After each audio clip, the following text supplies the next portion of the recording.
Today we are going to study about Asparagus racemosus. It is also known as Kurilo.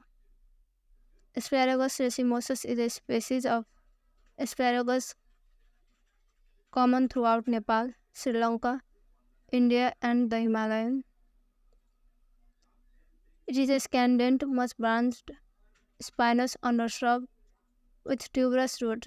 Its branches are modified into cladodes with long curved spines. It belongs to the family Asparagiaceae. It is a climber which grows up to 1 to 2 meters. It has small pine-like needle and it produces white flowers on short stems. Soil and climate. Plant usually grows in a variety of soils including medium black having pH 7 to 8, organic carbon 0.796 and phosphorus 7.3 kg per acre.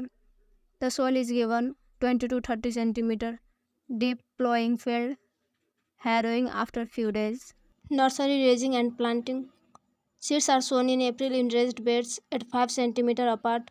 Germination starts in 8 to 10 days. The seedlings are transplanted on ridges at 60 by 60 cm apart and they are provided with bamboo stakes when the plants attain a height of 45 cm. The vegetative propagated buds are planted followed by irrigation. Weeding. Two weedings are carried out.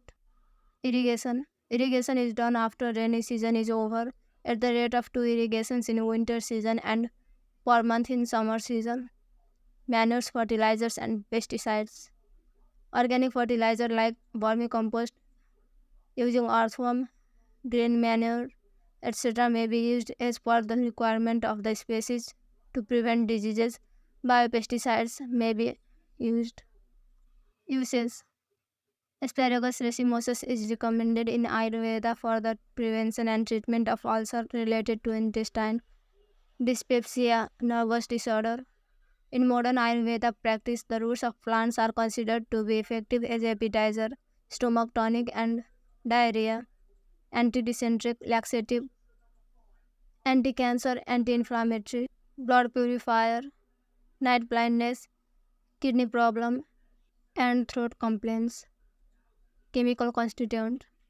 The chemical constituents present in asparagus are sathvarin, oligoaspartanoside, polycyclic alkaloids, isoflavors, dihydrophenethrenin. Trade issues. Regarding the profit and trend of marketing of Asparagus racemosus, wild and hybrid cultivators get the profit of 66,353 rupees per kattha from Asparagus wild and the profit of only 54,600 trade and the profit of only 54,610 rupees per kattha from Asparagus hybrid. If only roots are sold, the profit is recorded to be 5,150 rupees per kattha from Asparagus wild and 5,822 rupees per kattha from Asparagus hybrid. The high priority of Asparagus wild for cultivation needs to be given due to the higher profit and price per kg. Asparagus hybrid has limited market and monopoly price, but Asparagus wild has broad markets and competitive price.